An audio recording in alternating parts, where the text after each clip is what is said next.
Assalamualaikum, hai saya Hafiz. So, seperti biasa Santai Chill akan membawa anda merasai pengalaman kisah misteri. Tepat pada pukul 12 malam. And then tiba-tiba dia pun pegang tangan orang kat belakang. Allah.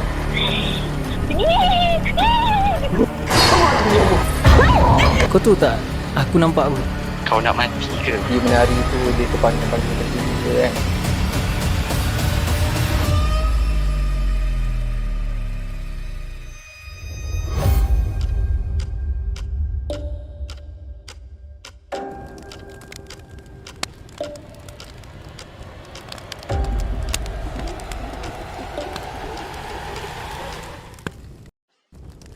Bismillahirrahmanirrahim. Wa qur rabbi a'udzu bika min hamazatis syayatin wa a'udzu bika rabbi an yahdurun. Dan katakanlah, wahai Tuhanku, aku berlindung kepadamu dari hasutan syaitan-syaitan, dan aku berlindung kepadamu, wahai Tuhanku, supaya syaitan-syaitan itu tidak menghampiri. Okay guys, pada malam hari raya kita ini, kita masih lagi menyajikan kisah-kisah seram kepada anda semua. Dan pastinya malam ini adalah malam hari raya untuk Santai Chill dan korang semua. So, sebelum tu jangan lupa like, share dan subscribe video kami. Dan kepada korang yang dah subscribe, thank you so much. Dan korang boleh follow media sosial kami. Okay, pada malam ini aku bawa tetamu khas edisi Raya. Yang pastinya kisah pada malam ini dibawakan khas daripada tetamu-tetamu jemputan. So kita pun nak perkenalkanlah yang Al-Fadil Al-Ustaz yang sebelah kita ni. Kenalkan diri dulu, siapa namanya? Bismillahirrahmanirrahim. Nama saya Man. Ustaz Man. Ustaz Man. Masya Allah. Masya Allah. Cantik kejadiannya. Nama tu ringkas, mudah orang kata Man. Okay. Yang sebelah yang pakai ni, apa dia? Kan tak cukup, jadi saya pakai ni lah. Okay. Nama saya Jeming. Jeming. Jeming. Masih lagi nama tak kena dengan muka. Ustaz. Astagfirullahaladzim. Alright. Okay. Macam biasalah, kalau aku hadirkan dua orang pencerita ni, yang pastinya kisah malam seram ni adalah berkenaan dengan kisah orang kata malam sebelum raya atau malam mantai. Betul tak? Betul.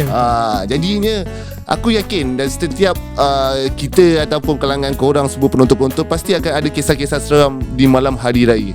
So jadinya malam ni mereka akan menceritakan kisah seram berkenaan dengan malam raya. Jadi kita mulakanlah dulu, orang kata lebih sesuai lah, Al-Fadil Al-Ustaz Man. Masya Allah. Itulah nak tanya ada air tak? Dah, okay, jap. Sebelum kita mulakan cerita, orang kata dah hari raya ni, tak baiklah kita tak menghidangkan air kepada tetamu-tetamu jemputan. Tak patut lah. Minta lah siapa ni, Al-Acis. Al-Acis. Alright. Alhamdulillah. Allah. InsyaAllah. Dia air loncan. Mirinda strawberry. Hari raya kan? Ya. Allah. Kuih minta maaf lah tadi sebab ada budak-budak dia datang raya. So jadi kuih semua dah habis diorang makan.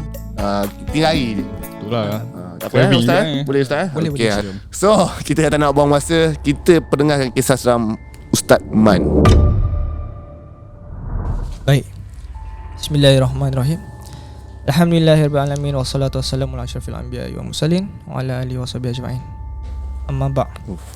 Okay, cerita ni merupakan sebuah cerita yang dikirim kepada saya supaya kita dapat dijadikan orang kata pengalaman dan hiburan juga. Okay. Jadi kisah ni ada merupakan kisah seorang pengawal keselamatan di sebuah sekolah yang menjaga asrama. Okay. Jadi ini adalah sebuah sekolah harian, di mana di sekolah harian ni ada asrama lah. Jadi macam biasa, kalau ada asrama ni adalah bangunan Aspura dan Aspuri. Mana bangunan Aspuri adalah bangunan perempuan, Aspura bangunan lelaki. Okay. Jadi pengawal keselamatan ni aku boleh panggil nama dia Botak. Botak. Botak ni dia merupakan pengawal keselamatan yang baru sebenarnya. Baru seminggu kerja macam tu. Tapi disebabkan masa tu pun dia dapat kerja masa nak puasa dan akhir raya, jadi dia terpaksa bertugas sehinggalah hari raya. Okey. Kisahnya macam ni.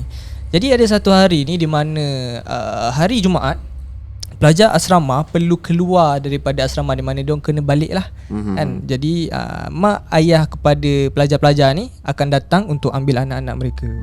Jadi selesailah sudah semua pelajar-pelajar ni keluar, maka pintu gate sekolah tu ditutup. Okay, jadi yang boleh masuk di sekolah tu hanyalah warden asrama saja.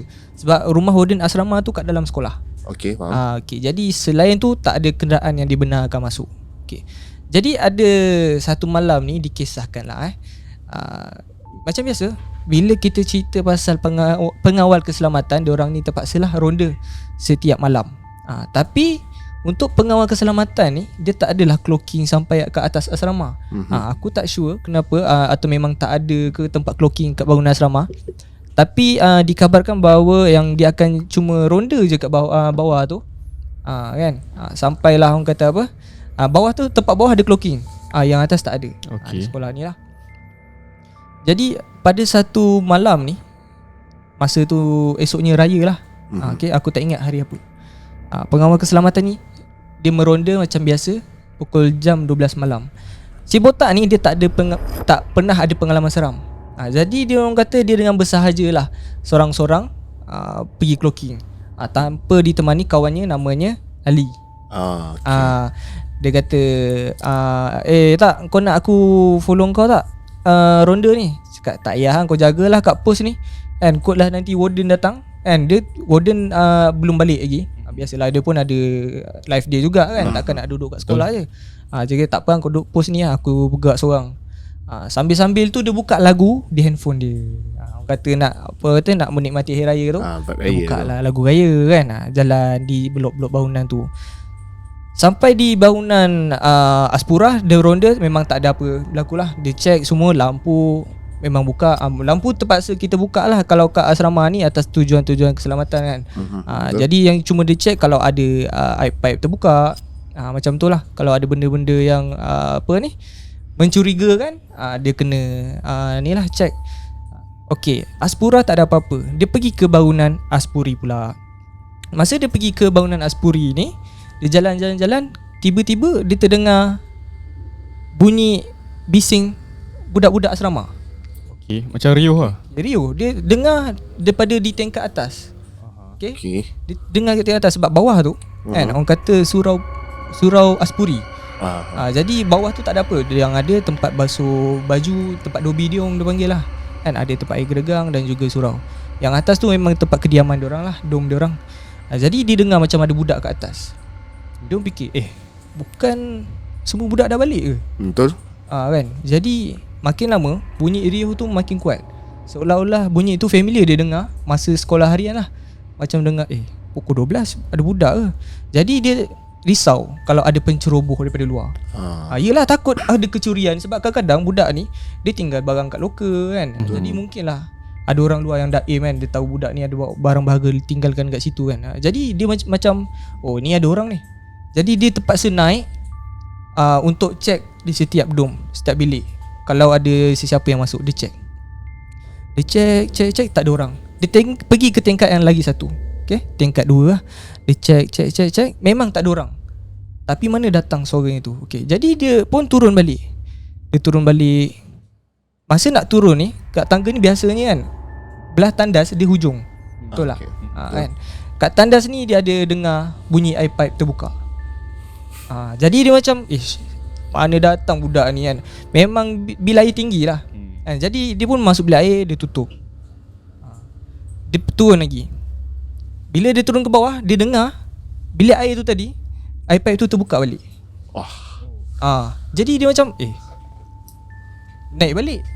Tapi bukan pipe yang sama, pipe yang lain.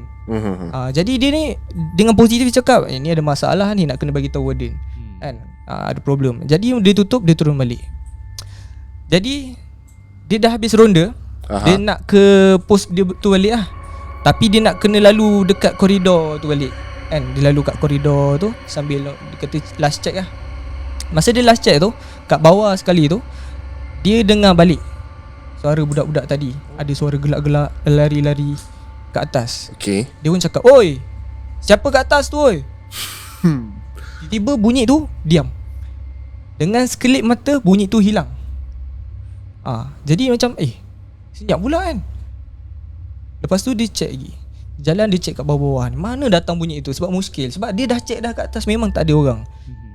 Lagi sekali tiba-tiba dia jalan lagi sikit dalam 50 meter macam tu, dia dengar ada bunyi gelak-gelak. Itu.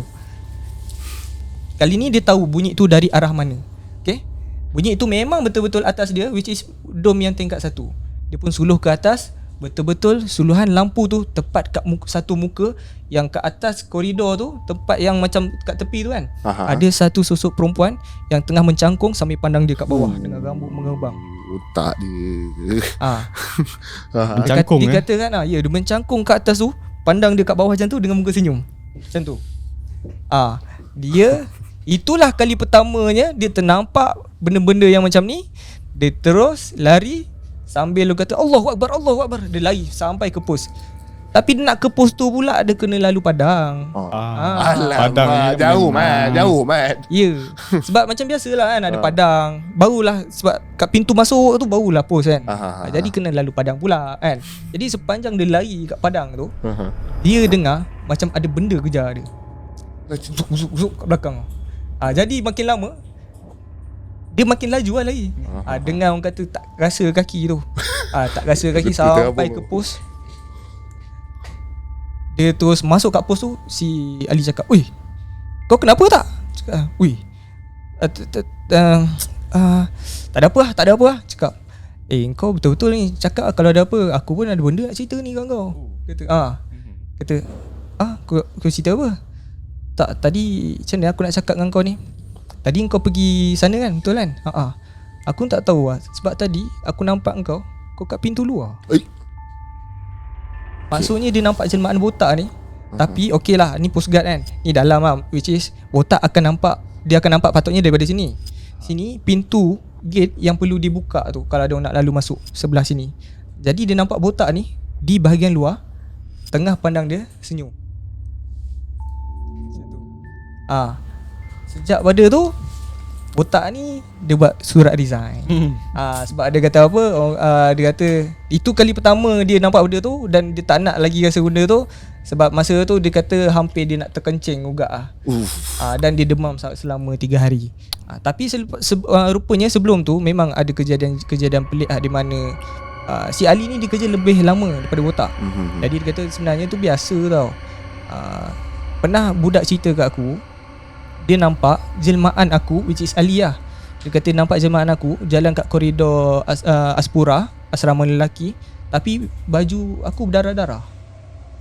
Dia kata baju guard warna putih tu dah darah. Pelajar tu cakap dia nampak pakcik guard ni tengah jalan kat koridor. Dia tengok lah, apa Pak Guard buat kat sini. Sebab selalunya Pak Guard tak akan lalu situ. Budak-budak ni daim lah, Pak Guard ni lalu sini macam tu. Tapi kali ni cara jalan dia pun mencurigakan, which is dia kata jalan slow je. Lepas tu yang 2 orang kawan ni, yang pelajar ni nampak 2 orang. Okay, 2 orang ni nampak baju guard ni darah-darah ni kan. Jadi dia pergi ke satu tempat ni kan. Dia kata kalau dia pergi satu sudut ni akan ada satu cermin yang boleh reflect nampak Pak Guard tu. So dia kata dia dah tahu pot ni kan. Dia pergi nak tengok betul lah Pak Guard ni tak ada muka. Pak Guard ni tak ada muka. Tapi memang betul baju tu darah-darah. Kemudian pelajar ni dia dah nampak dua-duanya dah cuak. Kau tahu yang guard yang nampak tadi kan, yang baju darah-darah tadi, jalan perlahan. Lepas tu dia buat apa? Dia lari terus. Tiba-tiba dia lari seumpama macam dia nak ke arah cermin tu. Jadi budak-budak ni takut macam seolah dia orang yang kena kejar. Yelah. Faham. So terus budak tu lari kat dom dia orang yang belah bawah, masuk gigil-gigil, demam juga. Terus lagi tu dia jalan perlahan. Dia budak tengok, tak ada muka. Dia dah cuak je ni. Tiba-tiba dia pegang Pak Guard tu. So budak tu macam adrenalin dia makin laju lah. Kan? Setakat pada tu budak-budak tu culture pukul 12 je memang dia dah takkan keluar punya. Itulah pengalaman yang orang kata apa diceritakan pada aku. Berat pengalaman dia ni. Betul lah. Berat ni. Kisah pengawal keselamatan tragedi ataupun kisah seram pada malam raya. Tapi aku mesti tertanya si botak tu masa lari kat padang dia buka sipa tak? Sebab nak laju. Orang kata buka slipper lagi laju kan. Bukan siapa lagi laju. Tapi possible lah kalau tercabut kan. Tapi aku yakin lah dia takkan kutip balik. Okay, riak wajah muka yang kata yang cangkung tu, adakah Kak Pon? Yang tu aku tak sure sebab dia tak beritahu. Tapi yang dia kata rambut tu dia panjang, tapi bukan yang lurus tau. Yang macam kusuk-kusuk menggerbang tu. Tu muka dia tu memang scary, yang macam senyum psycho. Senyum dia tu macam memang kau takut macam tu lah, macam seolah-olah Early Yep. Macam tu. Tapi dia gelak-gelak. Yang tu. Masih baik dia tak kejar kot. Itulah.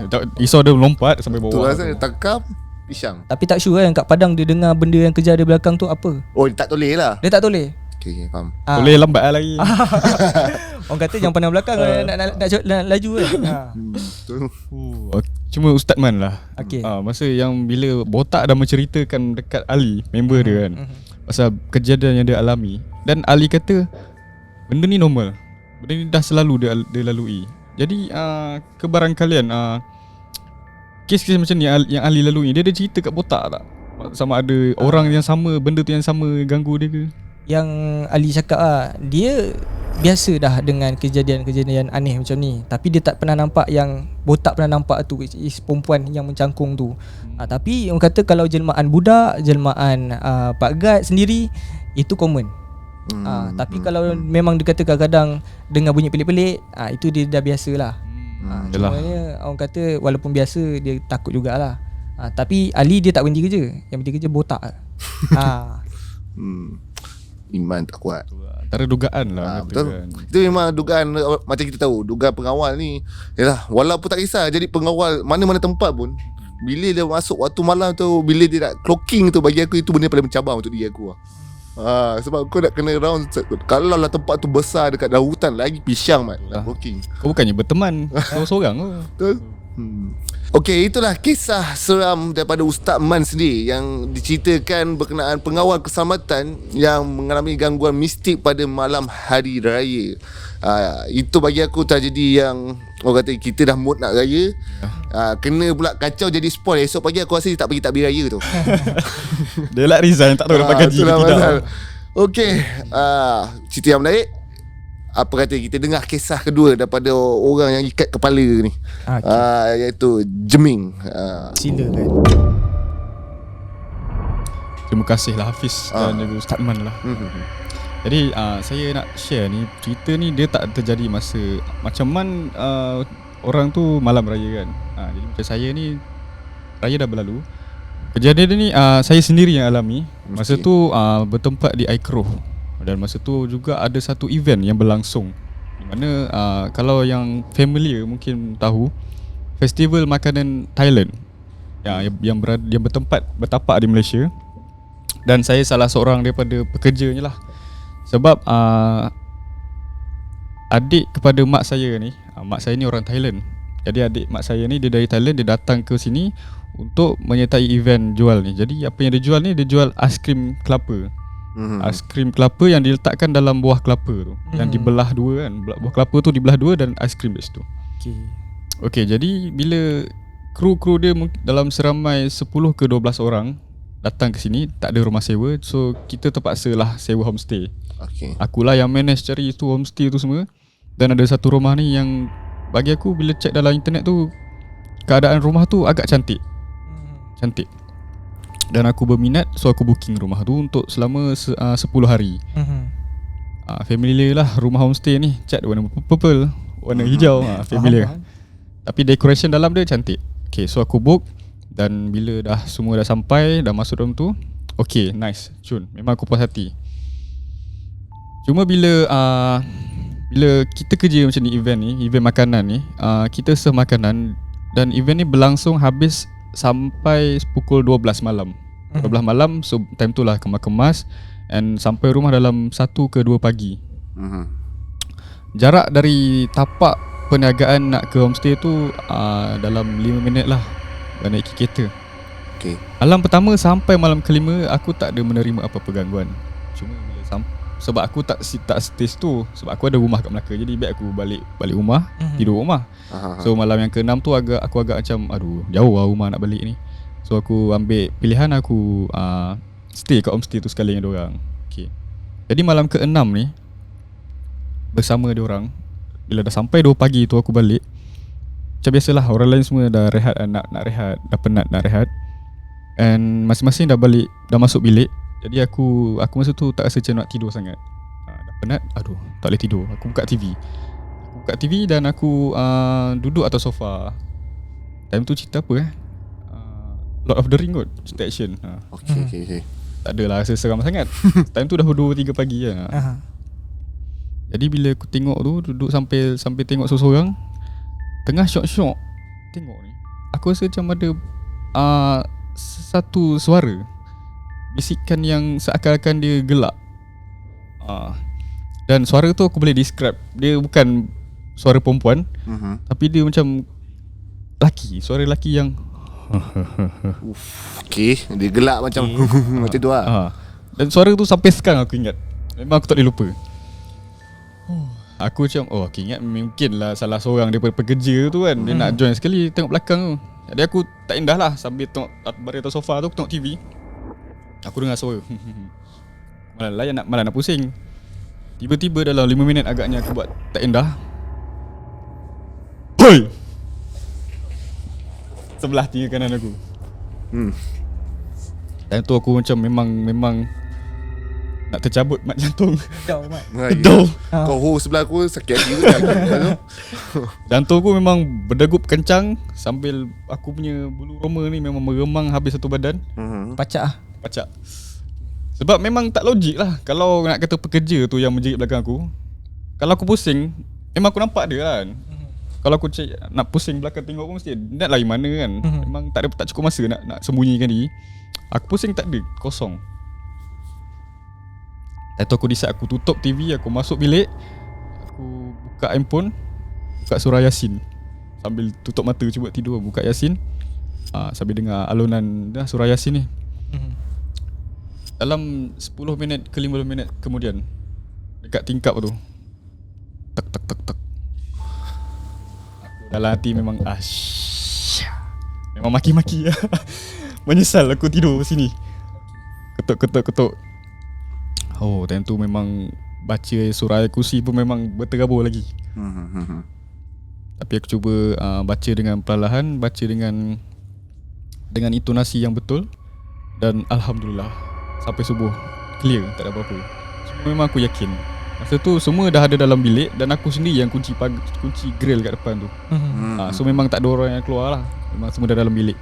Cuma yang mengetuk cermin tu aku tak nak ambil tahu lah siapa kan. Memang aku tahu memang benda tu. Okay, Malam yang ke-6 dah berlangsung. Jadi malam yang ke-7, malam ke-8 kot, 2 hari selepas tu. Okay lah, pekerjaan jual aiskrim ni bagi aku satu, dia kerja yang mencabar dan juga penat. Sebab ada salah seorang pekerja ni, tugas dia memang satu je, khusus tugas dia dia kena belah buah kelapa. Dan buah kelapa ni kalau kau belah 1 ke 5 biji tak ada rasa penat sangat. Tapi kalau satu hari kau belah dalam 100 ke 200, barai tu. Betul. Serius? Faham. Betul. Nak kapak semua, memang tangan kau memang pedih, melecet. Tapi aku dah perasan aku dah perasan seorang lelaki ni, seorang pekerja lah. Nama dia Leman. Bukan Ustaz Man, Leman. Okay. Nama dia Leman. Alhamdulillah. Okay. Aku pelik dari hari pertama sampailah hari yang sepatutnya, hari yang ke-8 tu, aku tengok dia ni power gila kan. Tenaga dia bapak banyak. Sebab fizikal dia kecil sikit je daripada aku. Tapi dia punya tenaga dia kuat gila ni. Mampu buat kerja ni sampai malam pun dia steady lagi. Okay. Nak kata dia makan banyak, tak makan banyak pun. Ada kemuskil kat situ lah. Cuma persoalan tu bermain dekat dalam fikiran aku. Yalah, aku tak tanyalah orang ni, dia asal dia hebat sangat kan. Jadi malam tu masa orang lain dah tidur, dah balik kerja, dah penat, balik tidur. Dalam pukul 2 pagi tu aku dah buat balik satu bungkusan makanan lah. Aku tak decide nak makan kat tempat kerja tu malam tu. Jadi aku bungkus nak makan dekat rumah. Aku dah masuk bilik, aku teringat, oh alamak, aku ada bawa satu ni lah, tahu tak, churros. Tahu. Okay. Macam dessert tu. Ada macam stick tu. Ya, stick. Churros. Aku tengok, oh churros ada kat dapur lah, atas meja. Pukul 2 pagi tu, 3 pagi tu aku nak keluar lah dari bilik nak makan. Masa aku keluar bilik tu, ada churros aku atas meja. Aku ambil, aku makan. Aku ambil sambil bawa keluar tengok TV kan. Tiba-tiba aku dengar macam ada dekat dapur tu, aku dengar macam bunyi. Okay. Aha. Dia macam seakan-akan bunyi yang kau familiar dengar tapi tak selalu, dan kau tak nak dengar apa bunyi tu. Bunyi dia macam seorang manusia ataupun haiwan, aku rasa haiwan lah, yang makan dalam keadaan yang sangat rakus. Dalam keadaan yang sangat gelojoh, rakus. Memang greedy gila lah. Oh, macam ni lah. Oh. Okay. Faham. Okay. Sebab aku yakin kat dapur tu aku seorang je. Yang lain memang dalam bilik lah, macam biasa dalam bilik, memang tak bercampur lah. Lepas tu si Leman tadi keluar bilik. Tanya aku, oh Mi, buat apa ni malam ni? Tanya. Ni ambil makan ke? Okay. So aku pun macam, yelah, ajak borak biasa lah. Tak ada nak friendly sangat kan.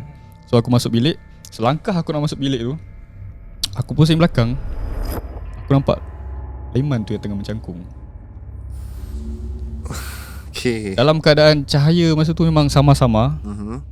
Dia tak gelap, tak terang. Memang aku nampak dalam keadaan masa tu Leman dia pakai seluar jean lusuh dan baju dia berwarna hitam koyak-koyak belakang.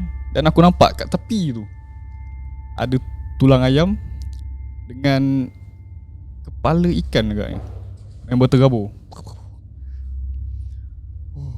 Aku rasa ni dah lain macam ni.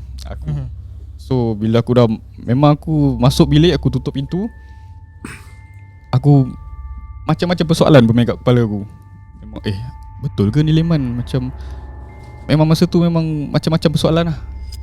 Sebab mungkin ni Leman ke? Tak kot. Ni siapa? Macam tentu memang aku blur gila lah. Jadi bila aku dah relate kan, mungkin adalah relevannya kenapa Leman ni sangat kuat. Aku taklah assume, tak fitnah dia lah, dia boleh saka ke apa kan. Tapi kenapa benda tu menjelma jadi Leman? Dan bila dah lepas pada tu dah, aku memang tunggu sampai subuh. Sampai siang baru aku keluar dari bilik tu. Dan bila dah esoknya aku tak pergi kerja. Aku tak kerja, aku cakap aku nak balik rumah. Dan aku tak beritahu benda tu sampai sekarang. Kat siapa-siapa tak ada pun. Meni kat korang begitu. Ini semua dah tahu lah ni. Semua dah tahu lah. Sekejap aku tag abang tu. Jangan. Tapi si Leman tu tak, dia tanya kau pelik-pelik Aduh. Dia je macam biasa ke. Macam tak adalah senyum. Mi, kau buat apa ni kan? Nak pergi makan ke? Cuma macam ambil makanan ke? Memang riak wajah dia kosong lah. Riak wajah dia macam seakan-akan perasaan yang tak ada perasaan. Kosong. Okay. Si Leman ni, dia orang mana? Orang Thailand ke? Orang Area Melaka ni? Dari sana, dari negara sana. Okay, Leman. Cuma dari mana tu aku tak nak lah sebut. Sensitivity lah. Faham? Okay ni, kau berhenti kerja lah cerita dia ni. Aku tak adalah orang kata berhenti kerja sebab aku ditugaskan untuk monitor je sebenarnya. Oh ya ke? Jadi nak tanya gaji dapat tak? Dapat lah.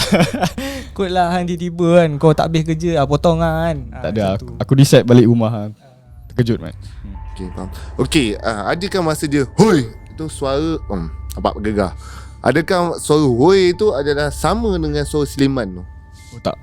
Tak lain lah. Yang hoi ni dia agak garau sikit. Garau yang tebal. Hoi. Faham?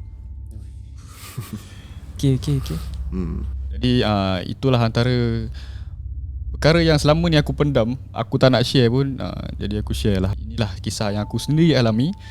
Dan aku kalau boleh lah, aku tak nak lagi lalu benda-benda macam ni. Faham. Okay guys, sebelum tu ramai penonton-penonton Santai Cik yang bertanya kepada kami kan, bagaimana nak mendapatkan rawatan-rawatan yang menerima gangguan ke santau dan sebagainya, ataupun senang cerita rawatan Islam. Korang boleh tekan link ataupun di description video di bawah ini. Dan sebelum tu korang bolehlah tengok video montaj ini. Bismillah. Assalamualaikum. Nama saya Muhammad Al-Abrar. Saya merupakan seorang perawat perubatan Islam yang berada di negeri Melaka. Ini tuan-tuan ingin mendapatkan perkhidmatan rawatan Islam, bolehlah berhubung dengan nombor WhatsApp yang akan diberikan. Sekiranya tuan-tuan juga tidak ingin mendapatkan rawatan, tetapi saya memohon untuk share video ini supaya lebih ramai yang memerlukan mereka tahu adanya rawatan Islam bersama dengan saya, dan supaya mereka tidak tersalah memilih pergi ke tempat yang tidak sepatutnya dan sebagainya. Mudah-mudahan Allah Subhanahu Wa Taala menerima segala amalan kebaikan. Saya berharap tuan-tuan semua yang berada di luar sana mendoakan agar apa yang saya jalani ini, agar apa khidmat masyarakat saya ini diterima oleh Allah, dan hati saya sentiasa mengikhlaskan diri untuk Allah Subhanahu Wa Taala, dan mudah-mudahan saya terselamat daripada segala ujian, segala fitnah yang akan diuji oleh Allah Subhanahu Wa Taala, menjadi orang yang berjaya di dunia dan di akhirat. Assalamualaikum warahmatullahi wabarakatuh.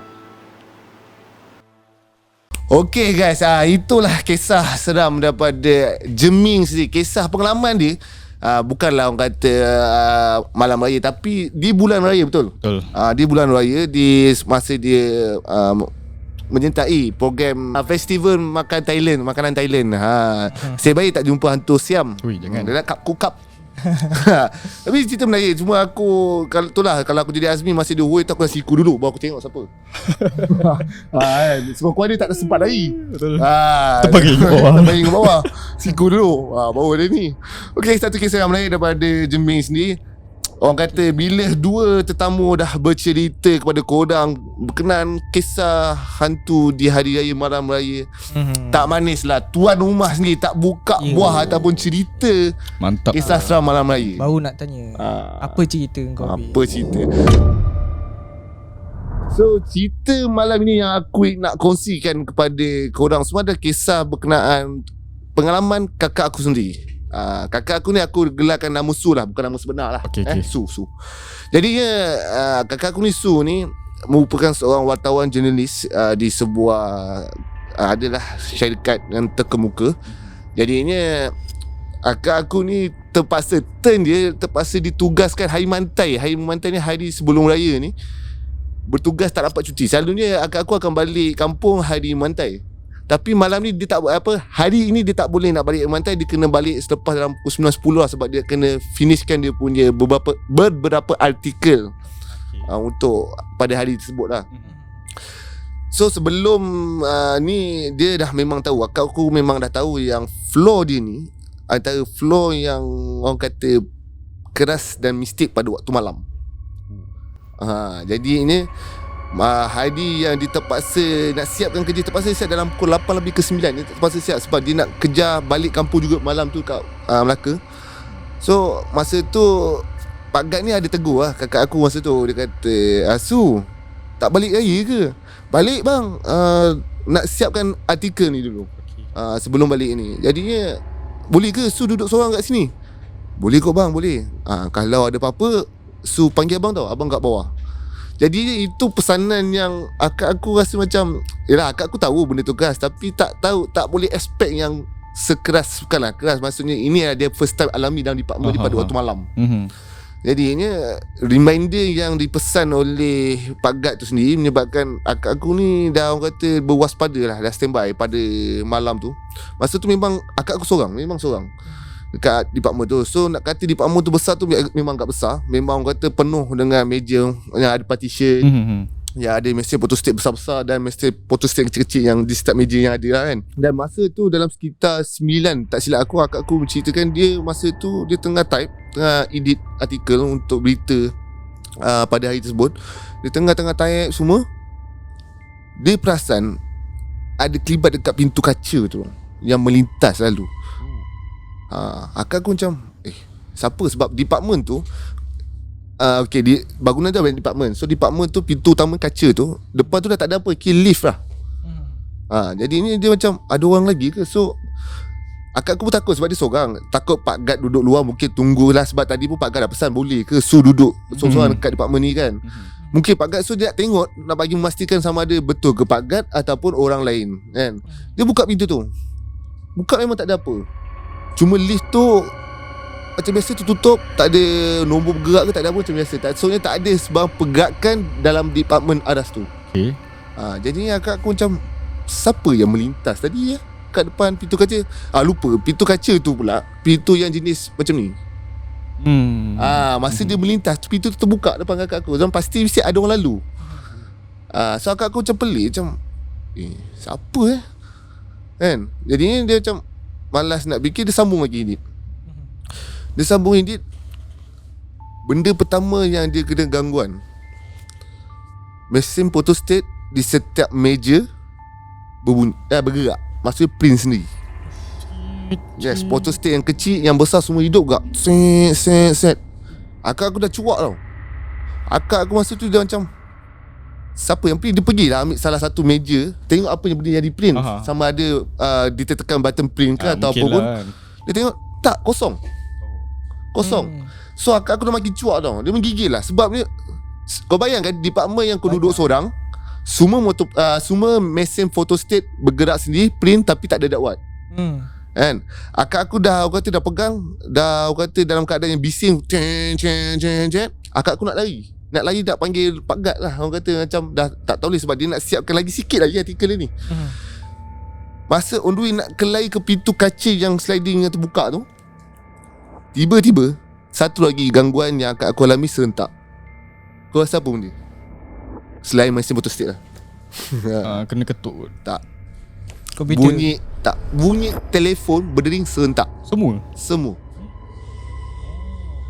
So akak aku dah, orang kata, kelang kabut. Dia memang tak tahu, mungkin tiba-tiba ada news penting ke apa. Dia pun tak sempat nak angkat. Dia lari terus ke bawah, jumpa Pak Gad. Bang minta tolong, teman saya sikit lagi artikel yang siap. So masa pergi tu,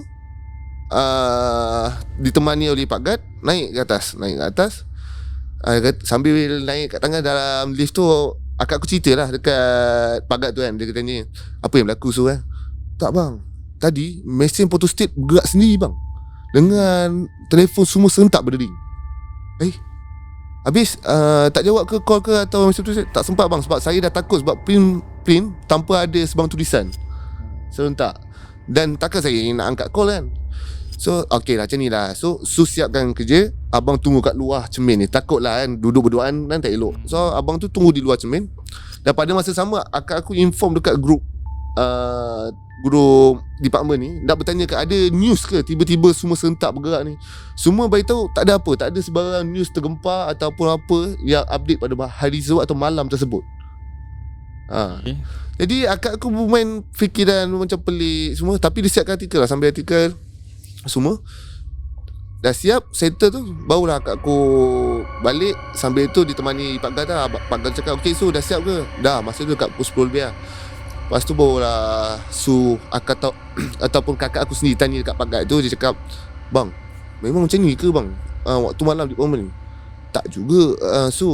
Ada juga pernah sekali ada lelaki ni, dia bekerja hari Sabtu. Masa ni Sabtu, department kakak aku Sabtu Ahad ditutup. Jadinya dia mungkin nak siapkan artikel apa aku tak pasti. Gangguan sama juga yang dialami dengan kakak aku. Cuma bezanya lelaki ni kering lah. Maksudnya dia tegak je lah. Lantak kau nak ganggu, jadi kerja aku siap, lepas tu aku balik. Itu kisah seram malam raya yang akak aku alami dalam tempat dia bekerja tu. Jadi benda ni pun dia boleh ganggu dalam bentuk elektronik juga. Device ni. Call, mesin photostat kan. Aku selalu juga terbayang-bayang benda macam ni. Ingat kan dalam filem je kan. Rupanya dalam realiti pun ada. Yes, betul. Ini kisah benar kan? Ya, kata serius kisah dah, aku tak tipu. Tapi aku tak beritahu lah kakak aku siapa. Sekarang nanti korang stalker semua tak boleh amat. Famous ni. Aku bagi hint lah. Nama akak dia Su. Bukan nama sebenar. Cuma aku, bila kau cakap pasal Syuk, bila Ustaz Man lah, bila kau cakap pasal benda-benda ni boleh diganggu elektronik semua ni kan, aku terfikir yang dulu lah, aku macam tidak lah boleh jadi kan. Bila duduk rumah seseorang, ada skrin TV terbuka sendiri, dan boleh ke benda ni dia keluar dari TV berangkat. Aku tertanya. Itu aku tak berani nak cakap lah. Tapi aku, bila kakak aku ni cerita, sebenarnya kakak aku cerita ni dah lama dah. Cerita ni kisah masa dia belum kahwin. Tapi aku cakap jujur, print photostat sendiri ni aku sendiri pernah alami masa aku zaman aku belajar dekat universiti. Okay. Tapi aku rasa aku pernah cerita kot dalam channel ni. Rasa pernah. Yang mesej betul-betul bergerak masa aku tengok cerita hantu tu. So aku rasa benda ni tak mustahil berlaku kat kakak aku, sebab aku sendiri alami. Okay. Tapi soalan Azmi tu, yang boleh tak benda tu keluar dari TV lah mungkin benda tu buatkan seseorang tu nampak Ilusi je. dalam bentuk sebenarnya tak ada, tapi dia nampak benda tu. Betul. Ataupun mungkin boleh jadi orang lain tak nampak, dia seorang yang nampak. Yes. Macam tu. Terima kasih Ustaz atas pencerahan lah. Cantik kejadiannya. Okay guys, itulah kisah pengalaman seram daripada kakak aku sendiri yang aku kongsikan kepada korang semua berkenaan dengan semuanya. Ketiga-tiga cerita pada malam ini adalah cerita berkenaan Hari Raya. Dan pastinya korang juga ada pengalaman-pengalaman korang yang ingin dikongsi. Tak kisah pengalaman di waktu Hari Raya ke ataupun di hari-hari lain, korang just boleh share kepada kami melalui Instagram, Facebook, email ataupun Telegram kami. So korang hantar, insyaAllah kalau korang nak jadi tetamu sebagai caller ataupun datang ke studio kami ataupun bercerita sebagai penulisan. Dan pastinya penulisan korang kenalah kemas. Janganlah kau bagi short form tak faham nanti. Enggak bisa English. Nokta tu kena ada lah. Nokta tu kena koma semua ada. Susah nak baca. InsyaAllah kami akan deliverkan cerita-cerita yang anda hantarkan kepada kami. Okay, terima kasih. Jangan lupa like, share dan subscribe video kami. Jumpa kami di video akan datang. Assalamualaikum. Bye-bye.